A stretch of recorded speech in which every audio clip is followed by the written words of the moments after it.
husband did as well, to raise them in the, or at least start raising them in the Catholic tradition. And then, like I said, once they got to be confirmation age, that's when I really sort of stepped back and let them do what they wanted to do. But so we kept tight with the church for a very long time while our children were young, because first of all, we had 4 kids, and someone was always in a sacrament. so someone was always getting their first communion and preparing for that, or reconciliation, or baptism, or whatever. So we were always going through the sacraments for a pretty consistently for a long time there. Yeah, that's a lot to juggle, but it sounds like it was. It was a good thing to be doing. It was great, because without even knowing it, it kept us close to the church. Sure, it really did. And then as they got older, and sports kick in, and they start getting involved in all these activities and everything, then it becomes a lot more work. And then that's when we started fading away again. And it, you're more focused on how many soccer games we have, and this, that, and the other thing, and Mass doesn't even come into your thought. So that's probably, we were in it, we were in the mix when we were really going through all the sacraments with our kids and everything. And then once they reached confirmation age, that's when it was sort of like we were kind of falling back. And that sounds like what happened to you. Yeah, absolutely. Once I reached confirmation age, I wanted pretty much, nothing to do with it. So how, looking at that, would you advise other families who are experiencing that lull or that dip right now? I mean, what advice would you have? Well, I feel like, oh gosh, I don't know if I'm worthy to give out advice. But the one thing that I can say, looking back on it, I'm not sure about when you're in it. When you're in the mix of it, and you're literally like, okay, I mean, there's always an excuse to not go to Mass. There's always an excuse. So really making it a priority, like, okay, so we have to get up and go at 8 o'clock in the morning. Nobody wants to get up and go at 8 o'clock in the morning with 4 kids, especially when you're getting ready to hit a soccer field for the next 6 or 7 or 8 hours. Yeah. But that's where you really get down into it. Like, okay, is this a part of life? Is this what we want to do? Anything worth doing is not always easy. So you have to make the hard decisions. You have to do the hard things. You have to get your butt out of bed at 6 o'clock in the morning to start getting everybody ready. Yeah. And I didn't do a great job at it all the time. And the things that I noticed now looking back, the times when I was away from God and wasn't going regularly, and wasn't even on my own praying regularly or talking to God regularly, those are the times when I struggled in life a lot. Yeah. That's when life was hard. Life was hard. And that's a really important thing to remember, is that even though it's natural and it happens and we all experience the bumps might be bigger when you don't have that connection to God. Oh, absolutely. I think that's what you're saying. Yeah, and I also think that you have to have the bumps to bring you closer to God. I mean, he put the bumps there for a reason. We didn't do it. Yeah. I mean, he knows our path before we do. Mm-hmm. And he knows that we're going to struggle, and he knows the journey that we're on, and he just waits for us to do the things that we have to do to bring ourselves closer to him. I believe.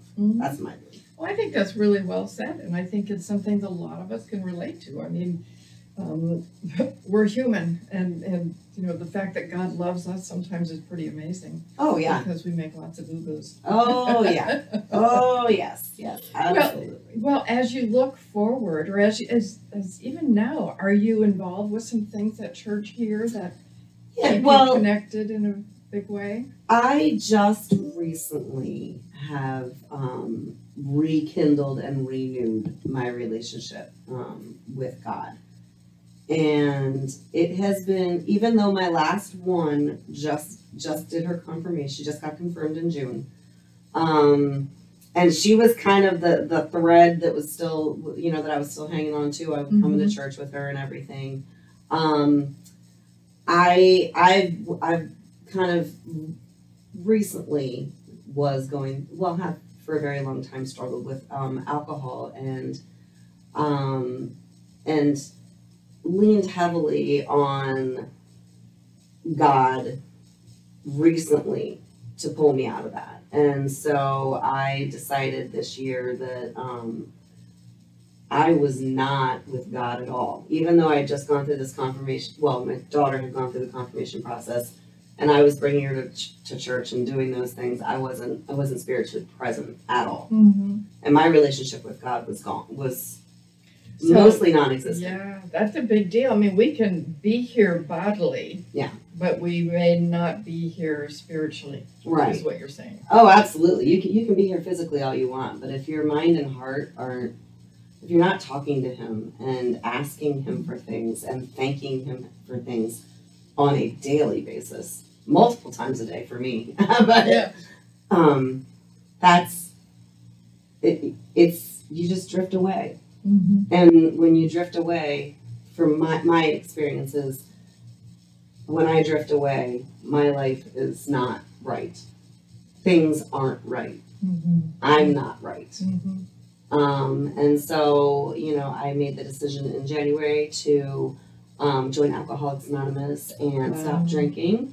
And I don't know if Alcoholics Anonymous brought me back to God or if God brought me to Alcoholics Anonymous, but they worked together to somehow create this very, very beautiful spiritual closeness that I'm currently. Wow, good for you. Wow, that took some big courage, didn't it? Oh, yeah, huge amount of courage. But God gave that to me. Yeah. God gave me the courage to make this step. He gave me the support system. He gave me the strength. It's all Him. It's all Him. So it really is, and it's a beautiful, beautiful thing. I've never ever felt that closeness that I felt in the Basilica. I'm almost right there. I don't know if I'll ever reach that closeness because that was kind of a once in a lifetime sort of thing. I strive for it, but well, it's a lot like a romance. When you think about it, that was your first love and your first commitment, and you can resurrect that, you can reclaim that anytime. Well, and I'm back to what I was at Notre Dame. At Notre Dame we talked about I was doing it because I was choosing it. I was choosing it for me. During the early years of raising kids and all that stuff, I was doing it for them. I was going to church for them, not for me. Because I was doing what I was supposed to be doing as a mom. So I was doing it for them. Thank God I was doing it for them at all. Yeah. Oh, I know. Who cares what I was doing it for as long as I was doing it. Yeah. But now I'm back to doing it for me.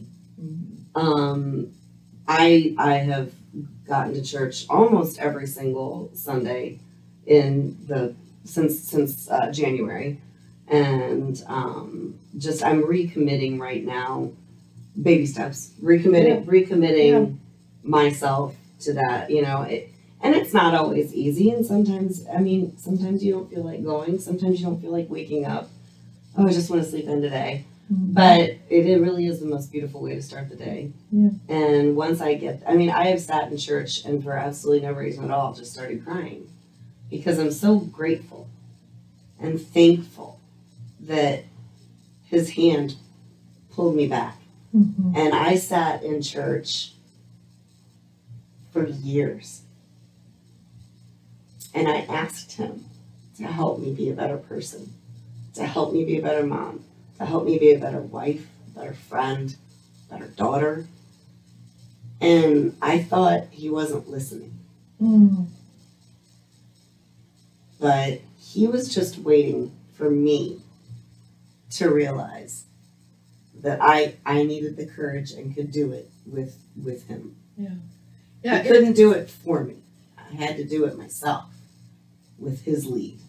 You're reminding me, he was waiting for you to reach your hand up. I've seen a picture somewhere where God's hand is always there, and he just wants us to reach up. We have to grab it. Yeah, we have to grab it. Yeah, that's a good way to say it. We have to grab it. He can't. And he's not going to force us. He's not going to force us. We have free will. Yeah. But when you grab it, blessings. Boy, does he show his. He shows himself. It's so obvious now. Like, even just little things. Like, I'll be like, I got you. I heard you. Thank you. I had just a rough week, just kind of wonky last week, and just struggling with stuff. Life's not easy, and so working through everything, and I sat in church on Sunday morning, and I was emotional. Just like, come on, help me out of this spot that I'm in. I don't know why I'm in this spot, but I need you to get me out of it. I need you to take me out of it. Help me. And I went home, and on my bedside table, I went upstairs to change my clothes, and on my bedside table was a little note from my youngest daughter. And it just was that, "Dear Mom, I love you very much, and I'm so proud of you. Love, Megan." Wow. And I looked up and I said, "Thank you," because I just asked you for that Wow. 35 minutes ago, and you gave me that. You know what you did, and I've heard this too, how important it is, and I fail so many times, give God credit for the things that happen. It was him. It wasn't just luck or it happened to Coincidence. Give it credit. Give Yeah. him credit. Yeah, you have to. And when you're really looking for it, and God doesn't answer our prayers on our time. Yeah. I sat in that church for 10, 15 plus years asking him, make me stop drinking. Make me be a better mom. Make me do this. Make me. For 10, 15 years. And I didn't. Or he didn't make me. And it's because he knew that I needed to go through what I needed to go through. Yeah, the bump. Yeah. And so, he answered my prayer when he knew it was right. Yeah. We don't know. He doesn't answer on our time. He answers on his time. Oh, to be patient and wait for that, right? Not my strong suit. Yeah, not any of our strong suit. Well, we better wrap it up here, and maybe we'll just have to have a part 2 someday. Catch That up sounds great. on all the things that happened. I'll still be on the journey. Yeah. Oh, that's a wonderful way to end. Thank you so much. And thank you to all of you who listened to the journeys, and we hope you've been encouraged by this story, and we'd like to invite you to tell yours. You paved the road I can walk on and